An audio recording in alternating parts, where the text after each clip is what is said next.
Hello student, Standard 8 English Medium, Subject Maths, Exercise 3.1, Question number 1.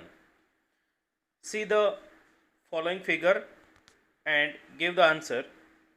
Here students, कुछ figures दिए.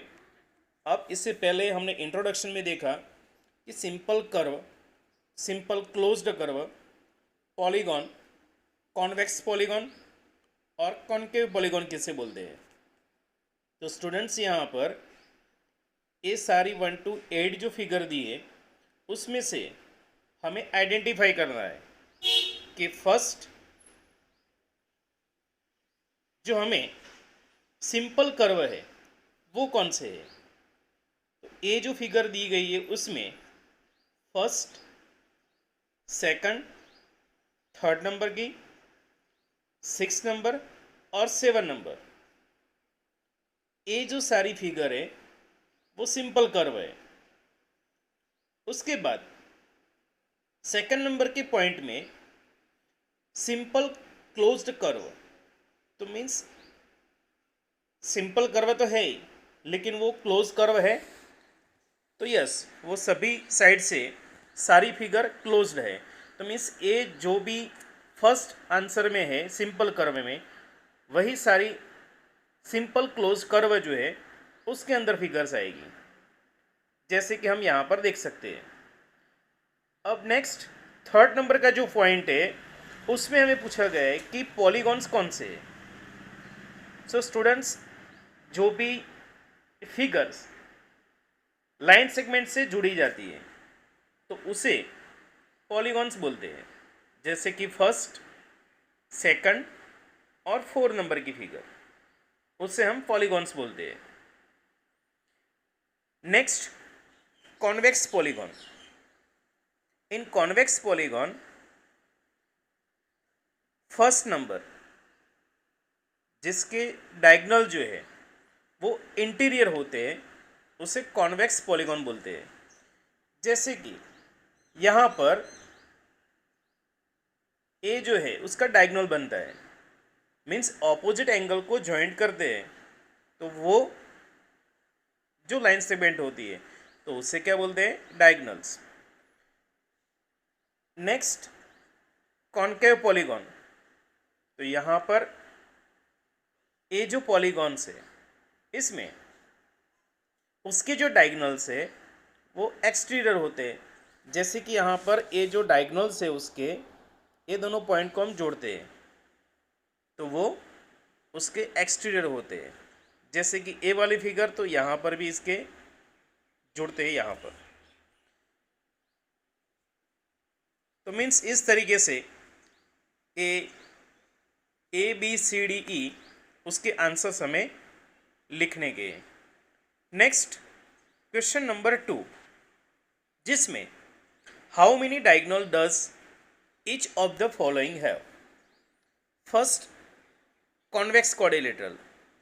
अभी हमने देखा कि कॉन्वेक्स जो क्वाड्रिलेटरल है तो यहाँ पर एक क्वाड्रिलेटरल ड्रॉ किया हुआ है ए बी सी डी, तो उसमें ए और सी दोनों ऑपोजिट एंगल्स है, तो उसको ज्वाइंट करते ही ए सी और दूसरा बी डी ऑपोजिट एंगल, उसको ज्वाइंट करते बी डी जो बनता है वो दोनों यहाँ के क्या है, इसकी फिगर के A B C D quadrilateral के डायगोनल्स बनते हैं. Next, regular hexagon. Students, regular hexagon में 6 वर्टिसाइज और 6 साइड्स होती है. तो मीन्स यहाँ पर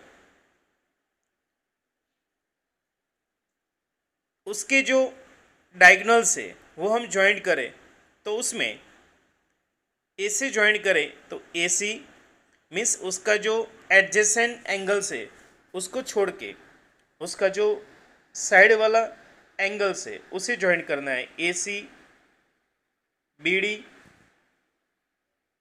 सी डी. उसके बाद सॉरी सी डी नहीं, सी से ई को ज्वाइंट करना है.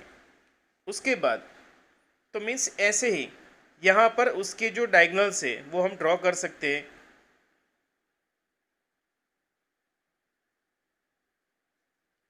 ओके, उसके बाद यहाँ पर ये सारे जो है वो उसके क्या बन जाते हैं, डायगोनल्स। तो मीन्स ऐसे हम काउंट करें तो टोटल 9 डायगोनल्स बनते हैं।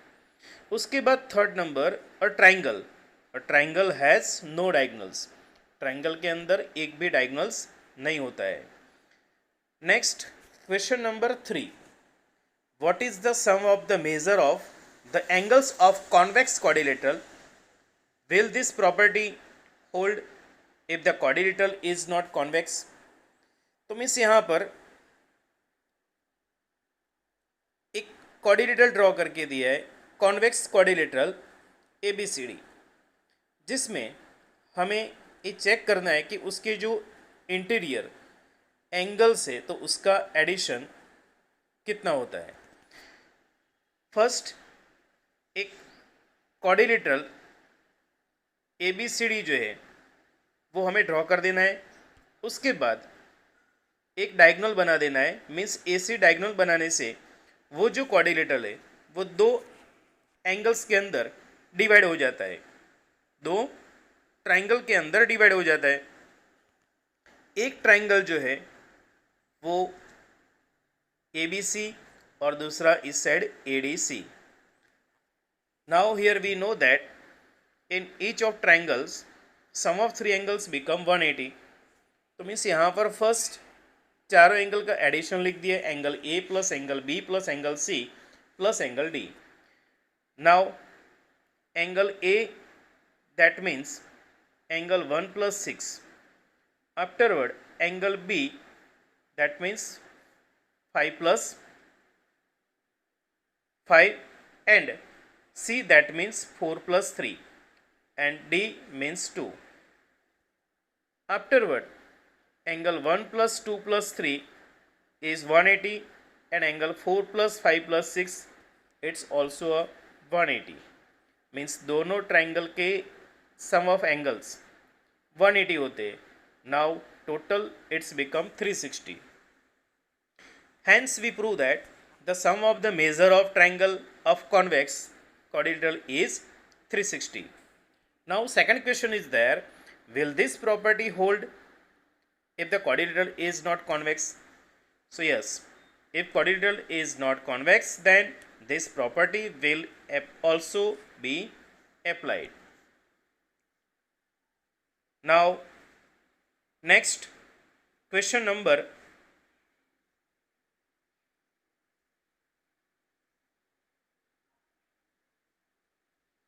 3. Here let ABCD non-convex quadrilateral and joint BD। तो यहाँ पर इसमें BD को हम ज्वाइंट कर देते हैं, which also divide the quadrilateral in 2 triangles. तो यहाँ पर ये जो ट्राइंगल्स है वो भी 2 पार्टीशन में डिवाइड हो जाता है। Now in first triangle ABD, A plus B plus D equals to, that means angle 1 plus 2 plus 3 equals to 180, and afterward in second triangle BCD, here also angle 4 plus 5 plus 6 equals to 180. Now adding the equation number 1 and equation number 2, here 1 plus 2 plus 3 equals to 180 and 4 plus 5 plus 6 equals to also 180, that means it's equals to 360. Afterward question number 4. Now in question number 4, here examine the table and each figure is divided into triangles and the sum of the angles reduced from that. First figure is triangle and it's how many side? 3 side. Now angle sum equals to, here we have to apply the formula, the angle sum property, n minus 2 multi 180। Means कोई भी figure है और उसके सारे angles का जो addition है वो कितना होता है, वो अगर हमें फाइंड करना है तो उसमें हमें n माइनस 2 मल्टी 180 ये जो फॉर्मूला है वो अप्लाई करनी है। स्टूडेंट्स फर्स्ट यहाँ पर 3 साइड से, तो हमें n माइनस 2 मीन्स n की जो वैल्यू है वो 3 है, 3 minus 2 means 1 and 1 multi 180 equals to 180। इसमें 4 साइड से, इसमें हमें काउंट करें तो 1 2 3 and 4. So here side number of sides 4. So put the value 4 minus 2 multi 180 equals to 360. उसके बाद अगर 5 साइड से मीन्स पेंटागन है तो उसमें हमें 5 माइनस 2 मल्टी 180 करना है, that means 3 multi 180, so equals to 540. Afterward एक 6 sides, then 6 minus 2 multi 180, so 4 multi 180 equals to 720. Now here also we have to find that what can we say about the sum of angle sum of convex polygon with the number of sides. First n equals to 7, so angle sum of polygon n minus 2 multi 180 equals to number of angles in number of sides 7 minus 2 multi 180 means 5 multi 180, then equals to 900. If the number of sides n equals to 8, so the angle sum of polygon equals to n minus 2 multi 180, therefore 8 minus 2 multi 180, so 6 multi 180 equals to 1080. If the number of side 10, then the sum of angle equals to 10 minus 2 multi 180, so 8 multi 180, then equals to 1440. And if the number of sides equals to n, then same as it is the formula, so n number of n, that means n minus 2 multi 180.